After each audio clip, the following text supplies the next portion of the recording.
me. 9, 8, 7, 6, 5, 4, 3, 2, 1. Blast off. Please rise and body and their spirit for our opening hymn 131, Love Will Guide Us.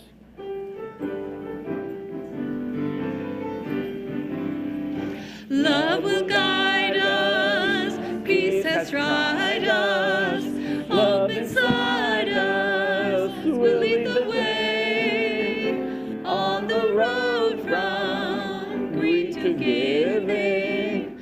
Love will guide us through the hard nights. If you cannot sing like angels, if you cannot speak before thousands, you can give from deep within you.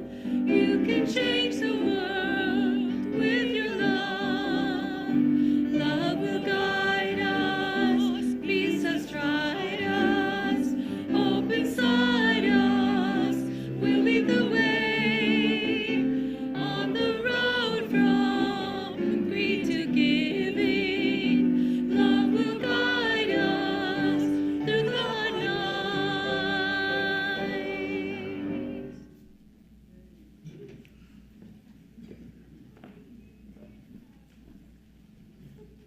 Good morning. I am Nina Tortelli, and I serve on the Board of Trustees here at the Unitarian Universalists of Sarasota. We especially want to extend a warm welcome to our visitors here on campus and those on live stream. We invite our visitors to participate in any of our events. We welcome you to find out more about us and Unitarian Universalism. To help you do that, please consider registering on our virtual guest book, which you can find a link on the home page of our website, uusrq.org, or in person at the table outside in the courtyard. Via the link, if you do so, we will send you our weekly newsletter and Zoom links to our virtual events, and there's many. You are invited to join us in the coffee and conversation after the service, and we look forward to getting to know you.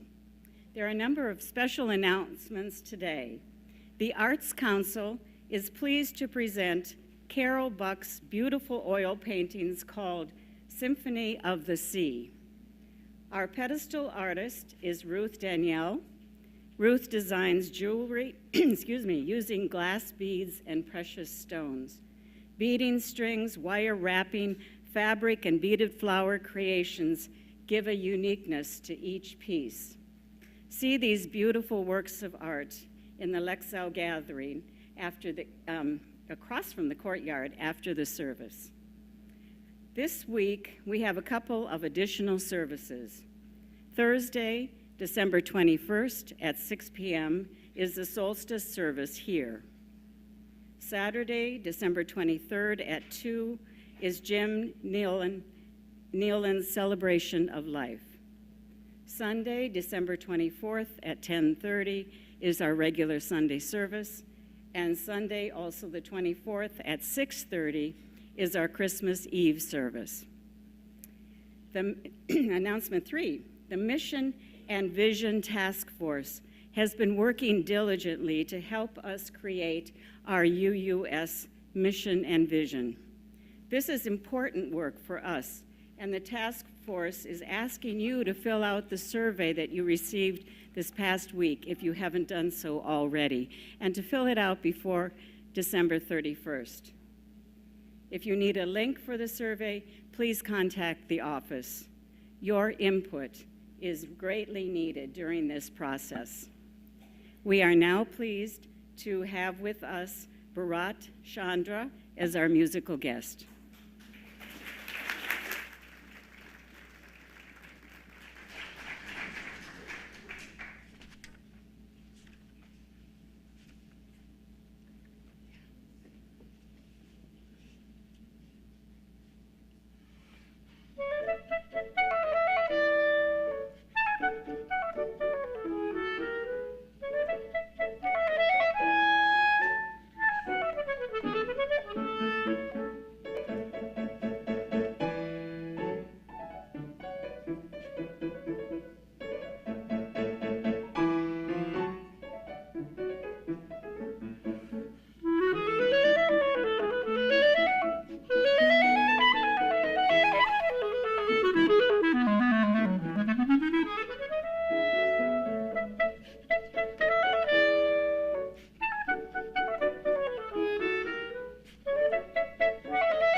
Good morning. I'm Reverend J. Wolin, the settled minister here. Our opening reading today is from Marianne Williamson. When you meet anyone, remember it is a holy encounter. As you see them, you will see yourself. As you treat them, you will treat yourself. As you think of them, you will think of yourself. Never forget this, for in them you will find yourself or lose yourself. Please join us now as we light our chalice in affirming one of our sources, which is, I think, printed in your order of service and will be up on the screen. As we light this chalice, the symbol of Unitarian Universalism, we affirm the fourth source of our wisdom, Jewish and Christian teachings, which call us to respond to God's love by loving our neighbors as ourselves.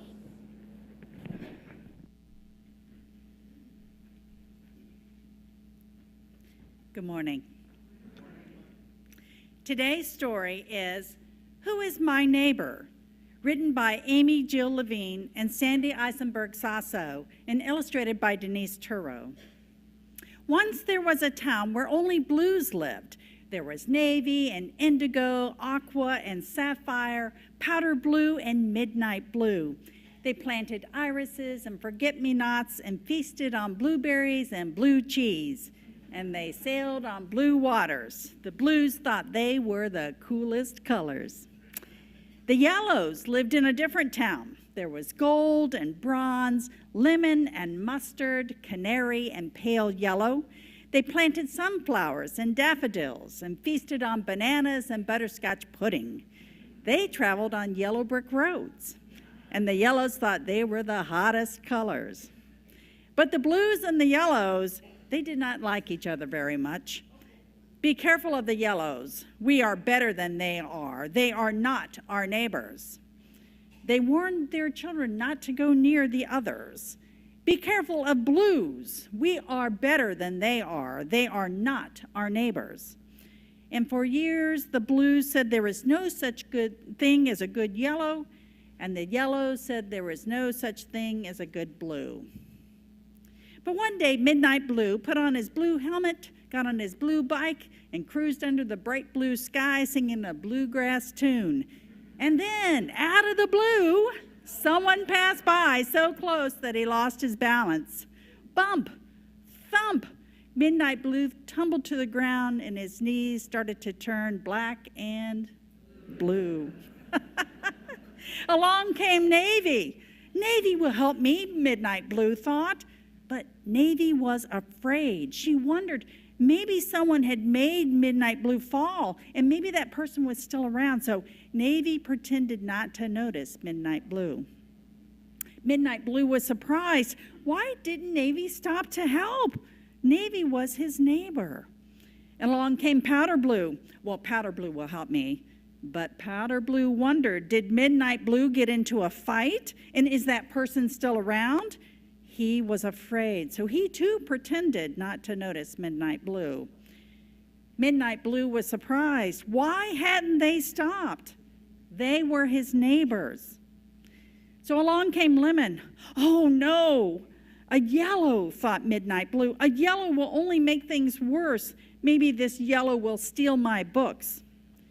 But Midnight Blue was not the only one who was scared. Lemon also worried about helping a blue. What if that blue wanted to trick her? Or what if that blue jumped up and took her bike? Maybe she should just hurry by. But Lemon did not hurry by. She decided to help. She didn't steal his books. She picked them up. She helped Midnight Blue get on the back of her bike, and she took him to her doctor. And while they waited, Lemon gave Midnight Blue a butterscotch cookie. It was broken, but it was still delicious. Midnight Blue said, "You're a good yellow, not like the others." "Most yellows are good," Lemon said. "And so are blues," Midnight said, and he smiled to himself. He pulled out a small bag of blueberries and gave them to Lemon. They were a little squished, but they were still yummy. But when Dr. Gold came out, Midnight Blue was still frightened of yellows. But Dr. Gold smiled at him, checked him to make sure nothing was broken, and put a bandage on each knee. Good as gold. So Midnight Blue turned to Lemon and said, "Thank you for helping me. I would like to be your friend." And Lemon nodded, "Of course, a good friend." So when Midnight Blue returned to his town, he told all the Blues about what had happened. He said Lemon did not pass by or look the other way. Lemon helped, and Dr. Gold did too. And the Blues thought, the Yellows don't look like us or eat the same foods, but maybe the Yellows can be our friends. And when Lemon returned to her town, she told all the Yellows what had happened. She said, Midnight Blue wasn't mean at all. He was thankful. He shared his blueberries, and so sweet. From now on, we're going to be friends. And the Yellows thought, the Blues don't know our songs or grow our plants, but maybe we can help the Blues, and the Blues can help us. From that time on, the Blues and the Yellows began to say, maybe we don't have to look alike or even live nearby. Perhaps we will like hearing new songs and tasting new foods. We might like making new friends. Maybe we can all help one another. So you probably guessed that this is a retelling of the Good Samaritan parable. And it's easy to see from the parable that the lesson was to help anyone, even your enemies, if they were in need.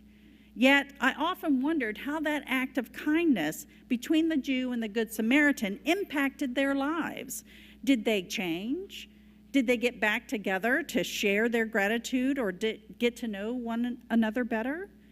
So this story shows when we do take the time to get over our fears and past the stereotypes, to learn more about each other, that we can live together peaceably, sharing our ideas and enriching our lives. So I hope each one of you will love your neighbor as you love yourself, and love the stranger, because each of us has been a stranger too. So now I invite our younger UUs to join me in the West Wing, where we will learn about the solstice and welcoming the return of light. Thank you.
Our centering words today are from Roshi Joan Halifax.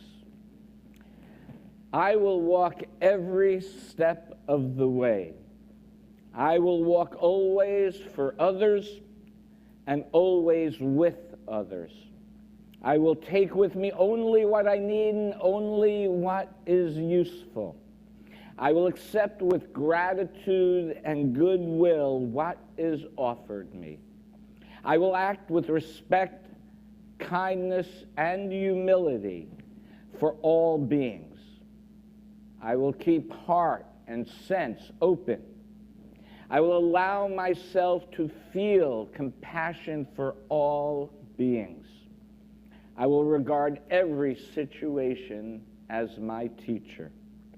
I will not waste this precious breath, this precious day, this precious life.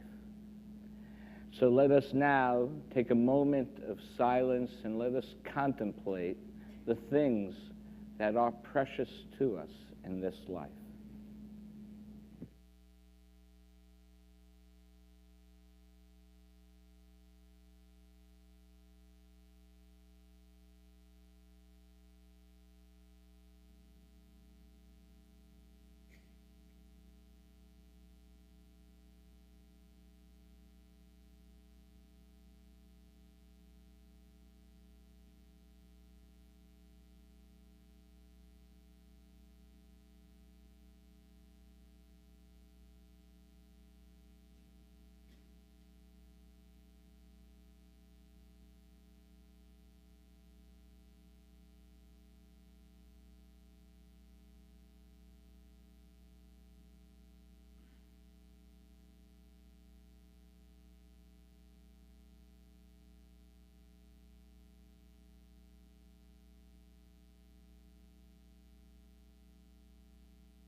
So as we are in the holiday season, this week and next we will be honoring our Christian sources. As I was reminded in my world religion class this past Thursday, which by the way will be repeated this afternoon on Zoom at 3 o'clock, different people have different levels of knowledge about Christianity. Christianity started with the story of a first-century Jewish rabbi from Galilee who had a short ministry in Israel during the Roman occupation of the land in the first century.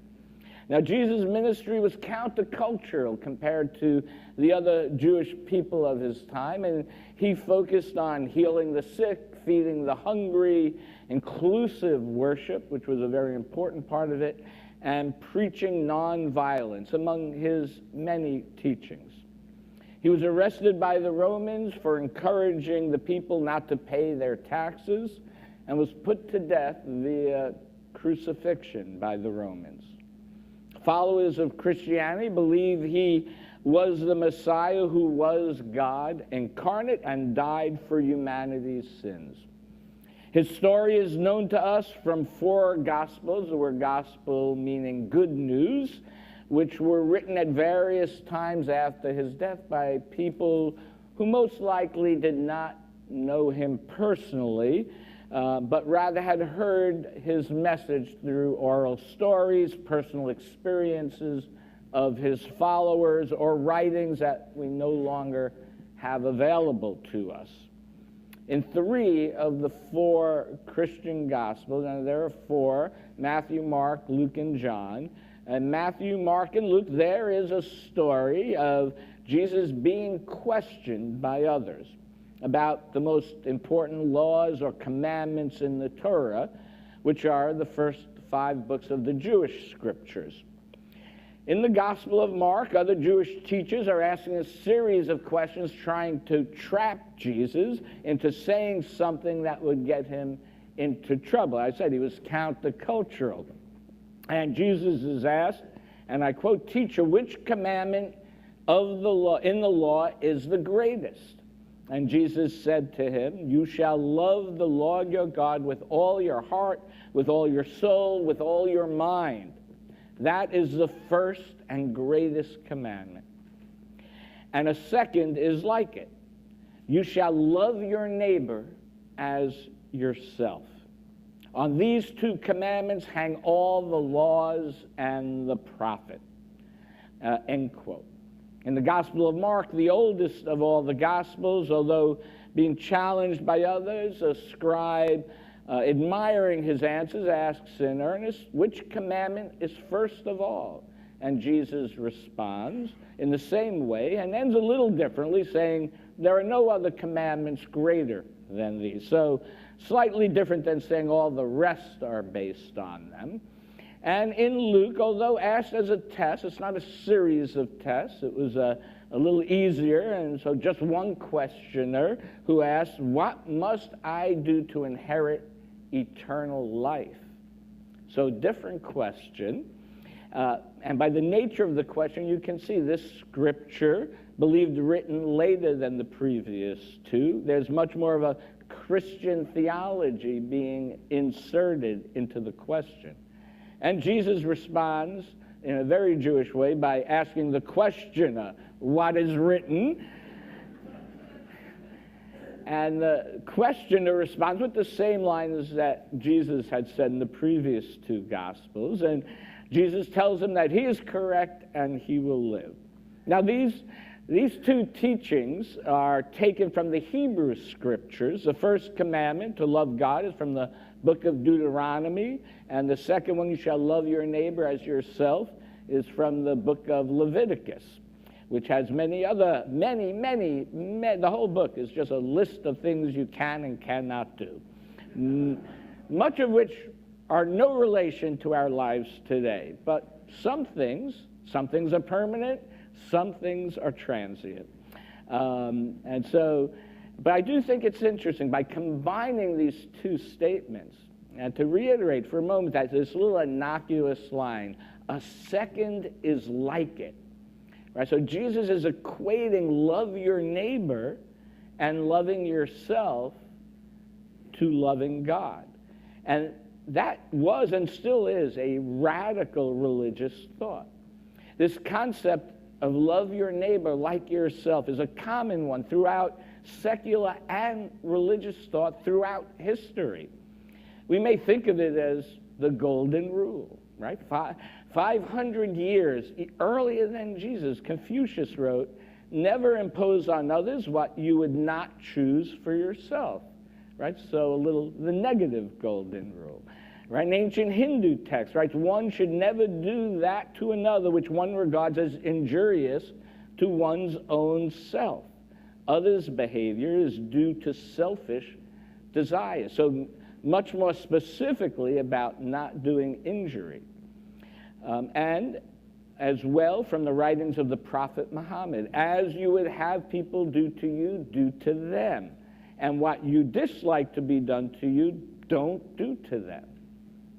Muhammad combined both the positive and the negative in one line.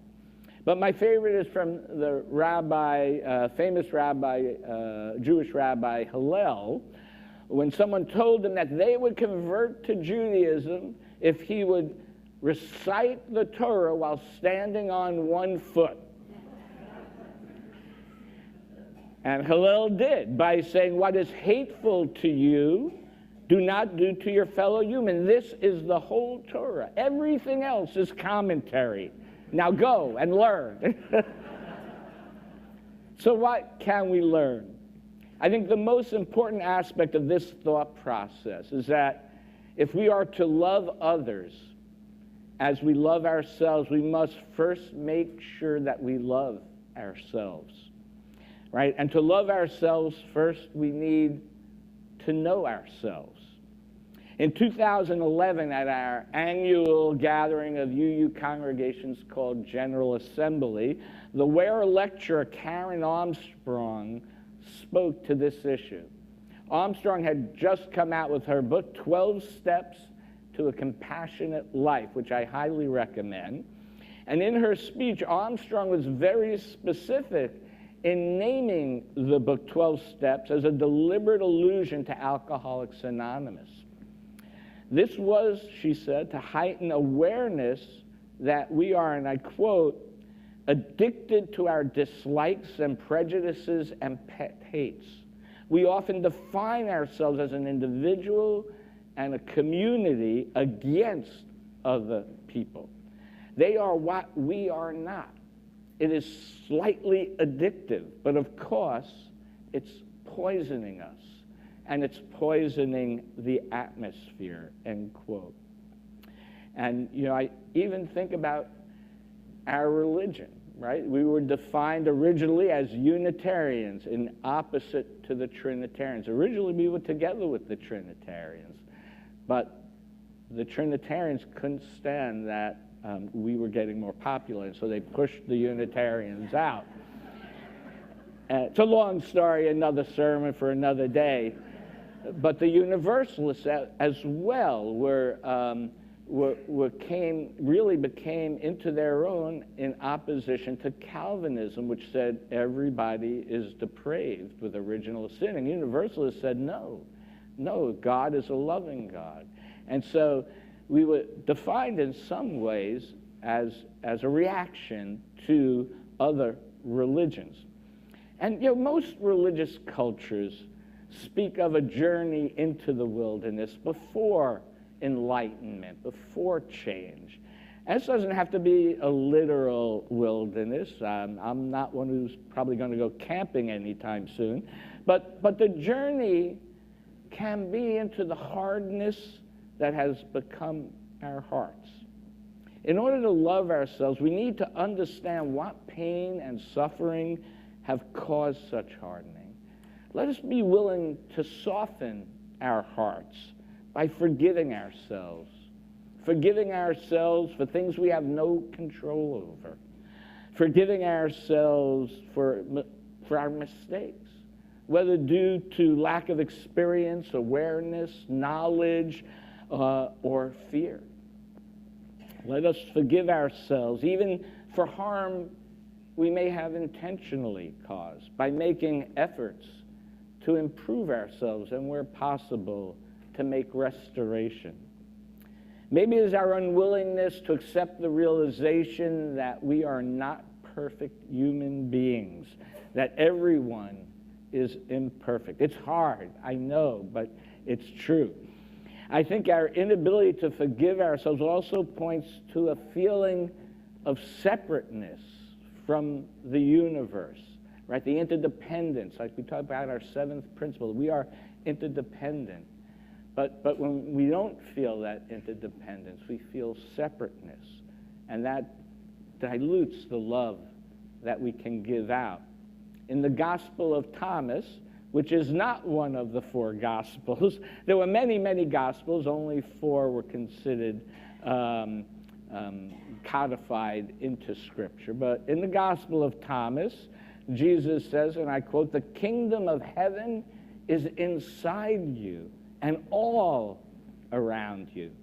When you know yourself, then you will be known, and you will understand that you are children of a loving God. But if you don't know yourselves, then you live in poverty," end quote. And he's, of course, speaking of spiritual poverty, not economic poverty. Know yourself. That was what the great philosopher Socrates said. Know yourself. Understand the pain that has hardened your heart. Be known by others, and then get to know others and the pain that has hardened their heart. But most of all, love yourself. Love yourself for the unique creation that you are. Recognize your interdependence with all that is.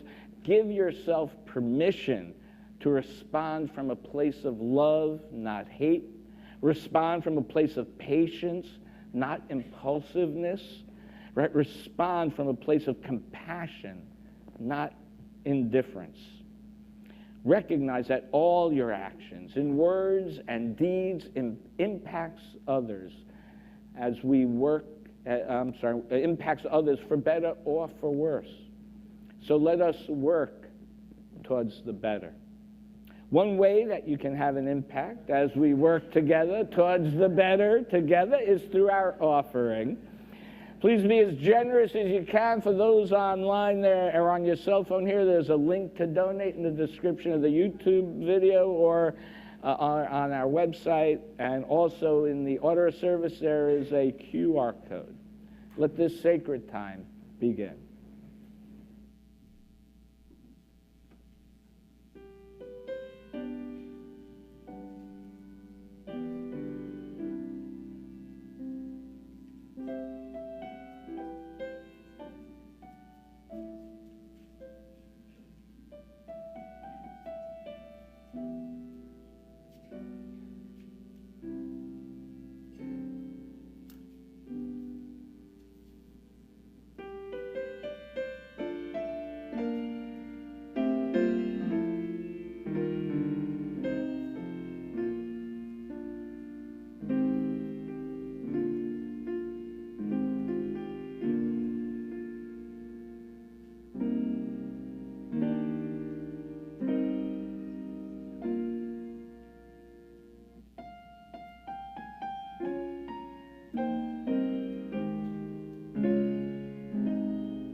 Our next reading is from words from Beverly and David Bumbar. I know David Bumbar is a long-time Meadville Lombard seminary teacher. Our church exists to proclaim the gospel that each human being is infinitely precious, that the meaning of our lives lie hidden in the interactions with each other, with wonder, appreciation, and expectation, where we call out each other's strength, wisdom, and compassion that we never knew that we had. And now, once more, this is the wonderful music. Oh. Oh.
You know, in the Christian scripture that I talked about in the first reflection, the Gospel of Matthew and Mark use the Greek word commandments.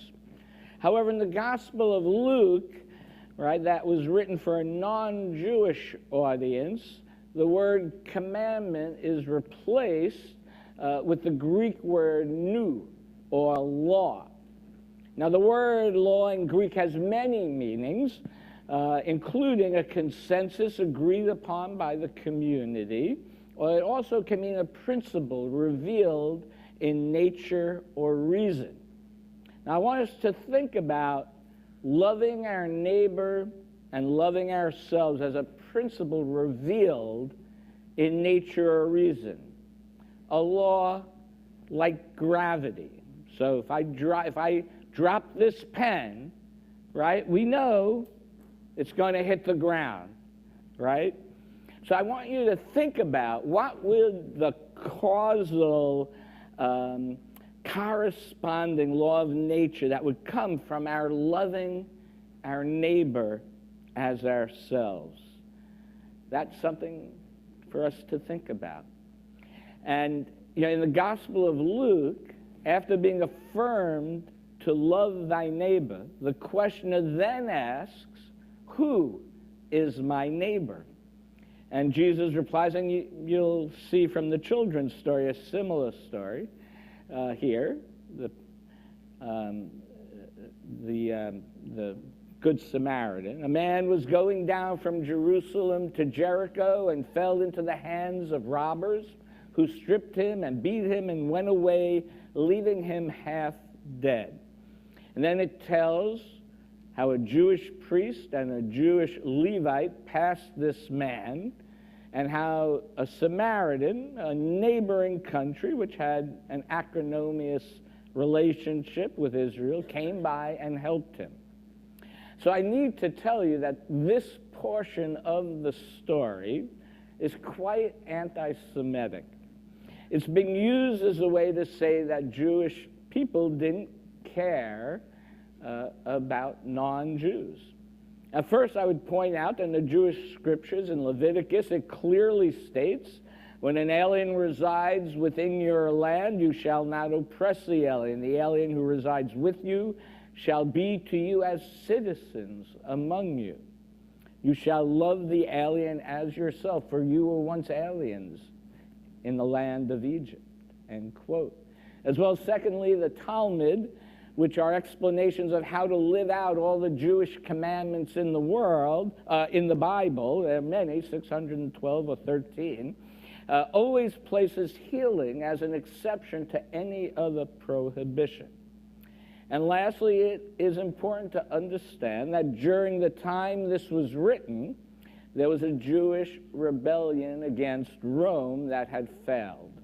Now, these new Christians were trying to differentiate themselves as something different other than Jewish to avoid persecution. Still, over the years, this story and many other Christian writings have led to suffering for Jewish people.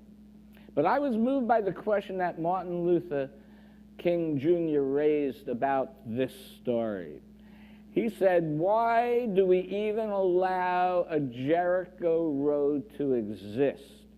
For it is not enough to aid a wounded man on the Jericho road. It is also important to change the condition which makes robbery possible. Do we believe robbery is something that is inherent to human nature? The first principle of Unitarian Universalism is the inherent worth and dignity of every person. So no, I believe robberies occur because there is economic injustice, a lack of opportunity, a lack of hope for a better future. And if we change those underlying conditions, right, we change the causal results of those conditions. And there would be no need for people to rob others. I also want to focus on the end of that story, the part most people just pass over, right? The part where the Samaritan brings the injured man to the inn, which is not a place always in those times just to live, And he agrees, the Samaritan agrees to pay the bills as long as the injured person is there. Now, I will not make this a story about the need for health care for all, although I think in a modern context that would fit there. But ultimately, the message is about people caring for each other, right? On the Jericho Road in Sarasota, in our congregations, how can we support each other when the road is hard to travel? That is the message of that story for me. The second message is the answer to the question posed, who is my neighbor? I will answer that question much more succinctly and directly than Jesus did. Who is our neighbor? Everyone. Everyone is our neighbor. And I encourage you to be intentional about living out the golden rule. How would you like to be treated? Do you like when someone does a random act of kindness for you? Then think about doing random acts of kindness for others. I remember the first time when I pulled up in the Starbucks window and somebody said, oh, the person in front of you paid for your drinks. And I was like, wow, like that was such a good feeling. And so I started doing that then. And it's a great freeing feeling to know that somebody else who you don't even know did something for you. And so, you know, the other side is, you know someone who's struggling with something in their life. Think about how you would like help if you were suffering, right? And also acknowledge your awareness of it and ask them how they would like your help, right? Our pastoral care team does great work on that.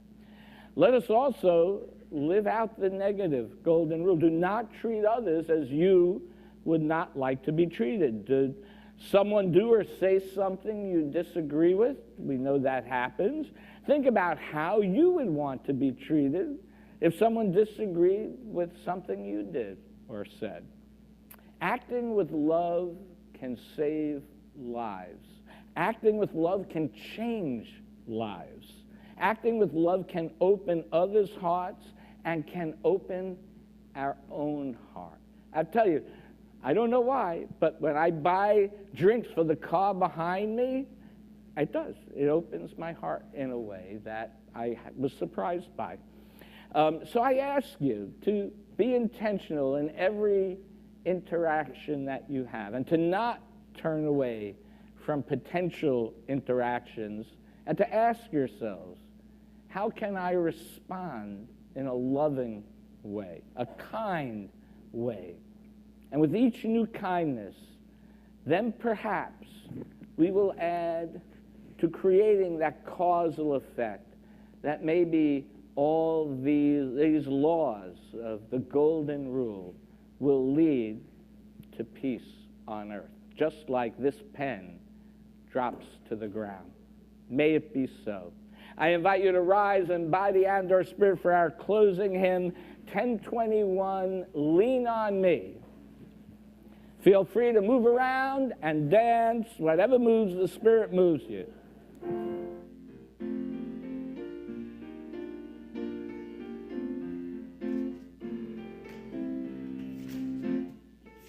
Sometimes in our lives, we all have pain, we all have sorrow, but if we are wise, we know that there's always tomorrow.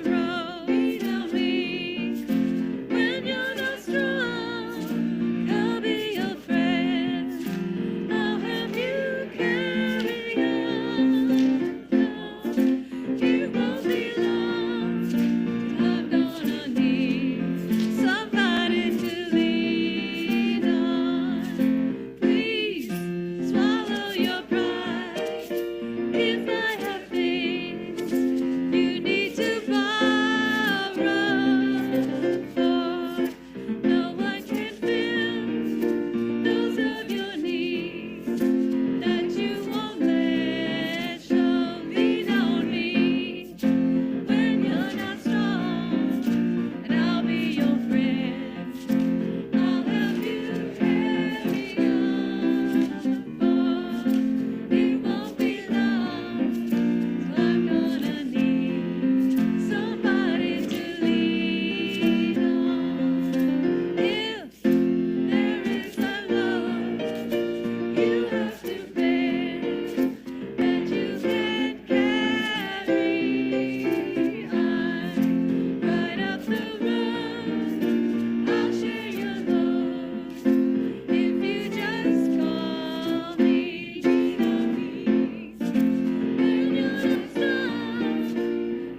And thank you, Amy and Amy. Yeah. Our closing words are an excerpt from Love After Love by Derek Walcott. The time will come when, with elation, you will greet yourself arriving at your own door in your own mirror, and each will smile at the other's welcome. Please join me in extinguishing our chalice. We extinguish this flame, but not the light of truth, the warmth of community, or the fire of commitment. These we carry in our hearts until we are together again. Thank you all for your presence here today, and go forth and enjoy coffee and desserts and all the other things that are happening today.